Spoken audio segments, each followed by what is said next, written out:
আমি গোবিন্দ রায় GR science tutor পরিবারে তোমাদের স্বাগত।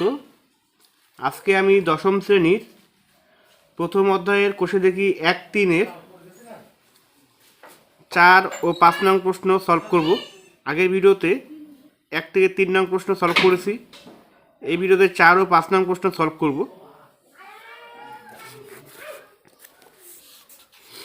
দেখো 4 নং প্রশ্নে বলা আছে দুটি স্থানের মধ্যে দূরত্ব 200 কিমি। এক স্থান হতে অপর স্থানে মোটর গাড়িতে যেতে যে সময় লাগে জিপ গাড়িতে যেতে তার চেয়ে 2 ঘন্টা সময় কম লাগে। মানে মোটর গাড়িতে যেতে যে সময় লাগে জিপ গাড়িতে যেতে তার চেয়ে আবার 2 ঘন্টা সময় কম লাগে। আবার বলা আছে মোটর গাড়ির অপেক্ষা জিপ গাড়ির গতিবেগ ঘন্টায় 5 কিমি বেশি। মোটর গাড়ি অপেক্ষা জিপ গাড়ির গতিবেগ ঘন্টায় 5 কিমি বেশি হলে মোটর গাড়ির গতিবেগ হিসাব করে লিখি। তো আমরা এখানে যদি মোটর গাড়ির গতিবেগ ধরে নিই,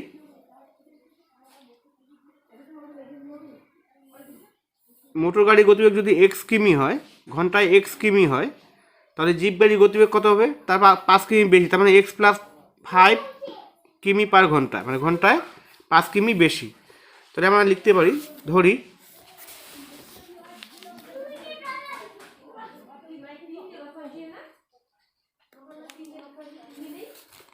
মোটর গাড়ির গতিবেগ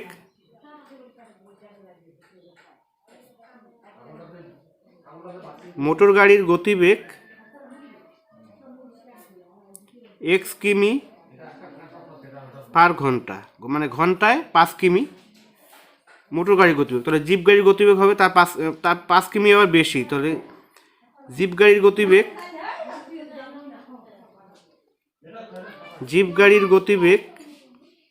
সমান সমান তাহলে x + 5 কিমি পার ঘন্টা, মানে ঘন্টায় x + 5 কিমি, যেহেতু 5 কিমি বেশি জিপ গাড়ির গতিবেগ, যেহেতু মোটর গাড়ির গতিবেগ অপেক্ষা 5 কিমি বেশি, তাহলে যোগ হবে x + 5 কিমি পার ঘন্টা।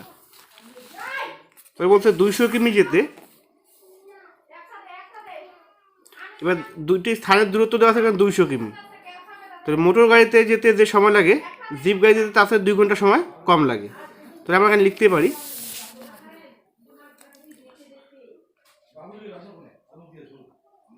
মোটর গাড়িতে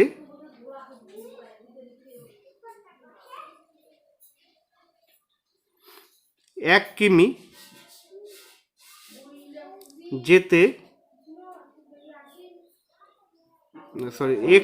যেতে সময় লাগে 1 ঘন্টা। আবার 1 কিমি যেতে তাহলে সময় লাগবে, কম সময় লাগবে, তাহলে 1/x ঘন্টা। তাহলে যেহেতু স্থানের মধ্যে দূরত্ব আছে 200 কিমি, তাহলে আমাদের 200 কিমি যেতে সময় লাগবে, তো 200/x ঘন্টা। আবার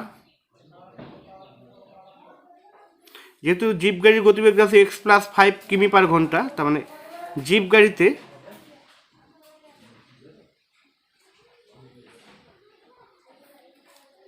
x + 5 কিমি যেতে সময় লাগে 1 ঘন্টা।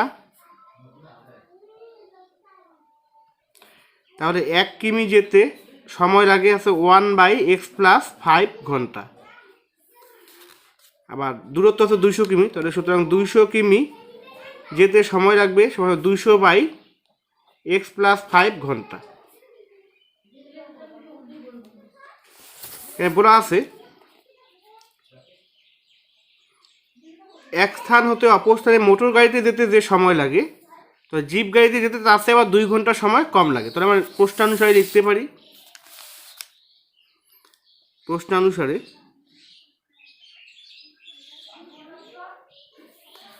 তো মোটর গাড়িতে 200 কিমি যেতে সময় লাগে 200/x ঘন্টা, মাইনাস, তাহলে জিপ গাড়িতে যেতে সময় 200/x + 5 ঘন্টা সমান সমান আছে 2 ঘন্টা, যেহেতু সময় কম লাগে তাহলে সমান সমান আছে 2। এবার এটাকে আমরা সমাধান করব। তাহলে লসাগু করবো আগে, x আর x + 5 লসাগু করবো, আবার আমরা x × x + 5, x সমান, তাহলে 200 দিয়ে আমরা x + 5কে গুণ করবো, তো 200x প্লাস 200কে 5 দিয়ে গুণ, 5 2 10, তাহলে 1000 মাইনাস x প্লাস 5 সমান, তাহলে 200কে x দ্বারা গুণ, তাহলে 200x ইকুয়াল আছে 2। এখানে প্লাস 200x মাইনাস 200x কেটে দেবো, তাহলে থাকলো ওখানে 1000 বাই, এবার x দিয়ে x প্লাস 5কে গুণ করবো, x ইন্টু x প্লাস 5 আছে, এটা x দিয়ে গুণ করে দেবো, তাহলে x square plus 5x equal আছে 2। 2 এর নিচে কোনো কিছু নেই, মানে ওখানে 1 আছে। এবার এটাকে বজ্র গুণন করবো, 2 দিয়ে এবার এই কোণাকে গুণ করবো, আর 1000কে এবার এই 1 দিয়ে গুণ করবো, এই কোণার সঙ্গে এই কোণা গুণ, এবার এই কোণার সঙ্গে এই কোণা গুণ, এটাকে বজ্র গুণন বলে। তো 2x square plus 5 2 10 x equal 1000কে 1 দ্বারা গুণ হচ্ছে 1000কে 1000, তাহলে 2x square plus 10x plus 1000 এদিকে আসলে মাইনাস 1000 ইকুয়াল হচ্ছে 0। এবার আমরা এই তিনটে থেকে 2 কমন নেব, তো থাকবে এখানে x square plus 5 2 10 5x minus, আর 1000কে 2 দিয়ে ভাগ করে আছে 500 ইকুয়াল 0। তাহলে এখানে 2 এর মানও 0 হয়ে যাবে, আবার x square plus 5x minus 500 মানও 0। তাহলে আমরা লিখতে পারি এখানে x square plus 5x minus 500 equal হচ্ছে 0। এবার এটাকে আমরা মিডিল টার্ম মানে মধ্যসহগ বিশ্লেষণ করব। 500কে যদি আমরা উৎপাদকে ভেঙে দিই, 500কে 500, আবার 5 20 আছে 100, আবার 4 5 20, 2 2 4। তো এখানে মধ্যসহগ আছে 5, এখানে 5 মেলাতে হবে, 5 5 25, 25 2 আছে 50, আর এখানে আছে 50, 5 2 10, 5 5 25, 25 2 50, 5 2 10, 5 5 25, 5 2 10, 10 2 আছে 20। তাহলে 25 থেকে আমরা যদি এখানে 20 বিয়োগ করি, তাহলে এখানে 5 পাবো। তাহলে আমরা এখানে লিখতে পারি x স্কোয়ার প্লাস এই 5x, এই 5 এর জায়গায় লিখতে পারি 25 মাইনাস 20, x মাইনাস 500 ইকুয়াল আছে 0। তাহলে x স্কোয়ার প্লাস, এবার x দিয়ে 25 মাইনাস 20কে গুণ করবো, 25x minus 20x minus 500 equal 0।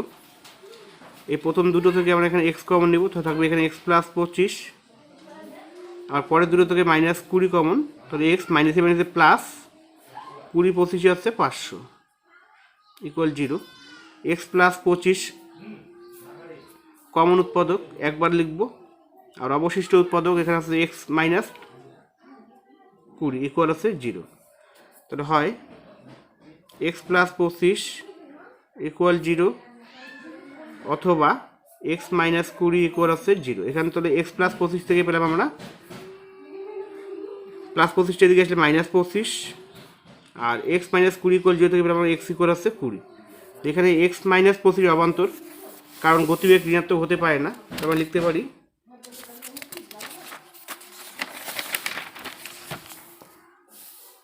এখানে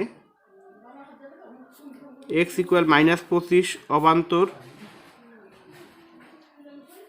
কারণ গতিবেগ ঋণাত্মক হতে পারে না।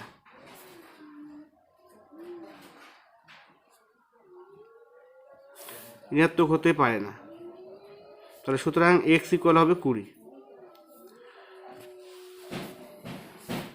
সেখানে বলছে মোটর গাড়ির গতিবেগ হিসাব করে লিখি। তাহলে মোটর গাড়ির গতিবেগ আমরা পেলাম, সুতরাং মোটর গাড়ির গতিবেগ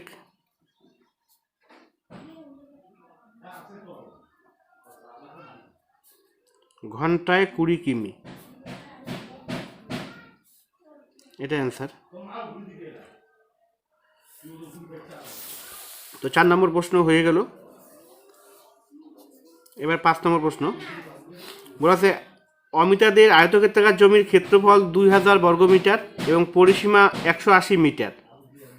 তো অমিতাদের আয়তক্ষেত্রাকার জমির দৈর্ঘ্য ও প্রস্থ হিসাব করে লিখি। এখানে যেহেতু জমিটির ক্ষেত্রফল দেওয়া আছে 2000 বর্গমিটার, তো আমরা যদি জমির দৈর্ঘ্য ধরে নেই x মিটার, তাহলে প্রস্থ কত হবে?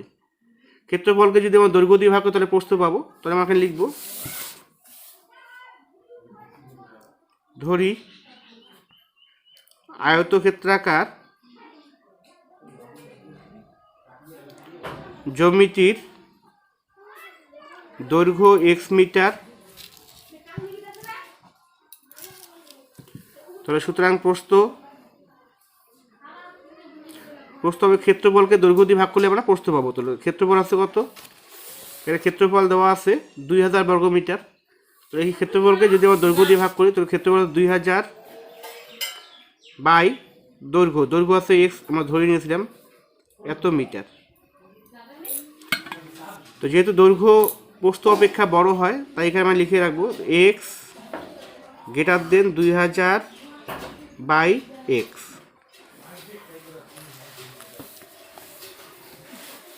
এরপরে বলা আছে জমিটির পরিসীমা দেওয়া আছে 180 মিটার। আয়তক্ষেত্রাকার জমির পরিসীমা সূত্র আমরা জানি 2 ইন্টু দৈর্ঘ্য প্লাস প্রস্থ। সুতরাং জমিটির পরিসীমা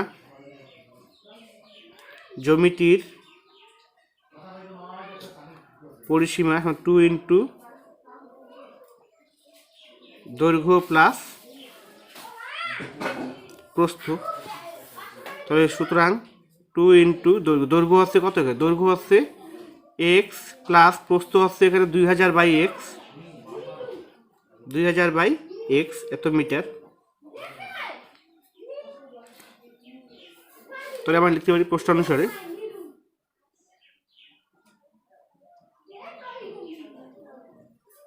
two into x plus 2000 by x equal, যেহেতু পরিসীমা দেওয়া আছে এখানে 180 মিটার, তাহলে পরিসীমা 180।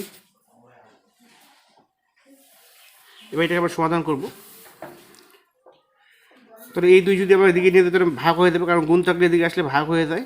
এখান থেকে x plus 2000 by x equal 180 ভাগ 2, 90 দুগুণ আছে 180। এখানে আমরা লসাগু করবো, লসাগু করে আছে এক্স, তাহলে এক্সকে এক্স দিয়ে গুণ করে পাবো আমরা এক্স স্কোয়ার প্লাস এক্স সমান, তাহলে এখানে থাকলো 2000 ইকুয়াল আছে 90। এবার এটাকে বজ্রগুণ করবো, 90 নিচে কোনো 1 আছে, তাহলে এক্স স্কোয়ার প্লাস 2000কে এই কোনো আছে 1 দিয়ে গুণ করলে আছে এক্স স্কোয়ার প্লাস 2000। আর এদিকে 90কে এক্স দ্বারা গুণ করে পাবো আমরা 90x স্কোয়ার প্লাস, এবার প্লাস 90xটাকে আমরা এদিকে নিয়ে আসবো মাইনাস 90x, এদিকে তো প্লাস 2080 ইকুয়াল আছে 0। এবার এটাকে আমরা মিডিল টার্ম করবো, এই 2000কে উৎপাদকে বিশ্লেষণ করব, 40 আর 50 গুণ করে 2000, তাহলে 50 থেকে 40 বিয়োগ করে আমরা এখানে 40 আর 50 যোগ করলে আমরা 90, 50 যোগ 40 যোগ করে আমরা 90 পাবো। 50 আর 40 যোগ করে 90, আর 50 আর 40 গুণ করে আবার 2000, তাহলে আমরা লিখব এক্স স্কোয়ার মাইনাস 50 যোগ 40 2x প্লাস 2000 ইকুয়াল 0। তাহলে x square minus 50x plus মাইনাসে মাইনাস 40x প্লাস 2000 ইকুয়াল 0। এবার এক্স স্কোয়ার মাইনাস 50x থেকে আমরা এক্স কমন নেব, তো থাকবে এখানে এক্স মাইনাস 50। এবার পরের দুটো থেকে এখানে মাইনাস 40 কমন, তো থাকবে এখানে এক্স প্লাস মাইনাসে মাইনাস 50, কারণ 40 আর 50 গুণ করে এখানে 2000 ইকুয়াল আছে 0। তো এক্স মাইনাস 50, এখানে এক্স মাইনাস 50 কমন উৎপাদক একবার লিখব এক্স মাইনাস 50, আর অবশিষ্ট উৎপাদক এক্স মাইনাস 40 ইকুয়াল আছে 0। তো দুটি সংখ্যার গুণফল যেহেতু শূন্য, তাহলে অবশ্যই প্রত্যেকটি মান শূন্য হবে, তাহলে হয় এক্স মাইনাস 50 ইকুয়াল 0 অথবা এক্স মাইনাস 40 ইকুয়াল আছে 0। এক্স মাইনাস 50 ইকুয়াল 0 থেকে পেলাম আমরা x equal 50, x minus 40 equal 0 থেকে পেলাম আমরা এক্স ইকুয়াল আছে 40। তো আমরা এক্সের দুটো মান পেলাম, এখানে 50 পেলাম আর 40 পেলাম। তো আমরা কোন মানটা এখানে নেব? যেহেতু দৈর্ঘ্য প্রস্থ অপেক্ষা বড়, তাই এখানে আমাকে এক্স ইকুয়াল 50 মানটাই নিতে হবে। তো আমরা লিখব সুতরাং বা এখানে এক্স ইকুয়াল 40 অবান্তর, কারণ দৈর্ঘ্য প্রস্থ অপেক্ষা বড়। তাহলে সুতরাং এক্স ইকুয়াল আছে 50। তো কী চাইছে এখানে? আয়তক্ষেত্রাকার জমিটির দৈর্ঘ্য ও প্রস্থ হিসাব করে লিখি। তাহলে সুতরাং জমিটির দৈর্ঘ্য 50 মিটার ও প্রস্থ সমান সমান, তাহলে ক্ষেত্রফল বাই হচ্ছে দৈর্ঘ্য, ক্ষেত্রফল হচ্ছে 2000 বাই দৈর্ঘ্য হচ্ছে 50 দিয়ে এবার 2000কে ভাগ করো 40, তাহলে হচ্ছে 40 মিটার। তাহলে আয়তক্ষেত্রাকার জমিটির দৈর্ঘ্য 50 মিটার ও প্রস্থ 40 মিটার। সুতরাং আয়তক্ষেত্রাকার জমিটির দৈর্ঘ্য 50 মিটার ও প্রস্থ 40 মিটার, এটা অ্যান্সার। তো তোমরা যারা চ্যানেলটি সাবস্ক্রাইব করোনি অবশ্যই চ্যানেলটি সাবস্ক্রাইব করবে এবং পাশে থাকা বেল আইকনটি দাবিয়ে দিবে।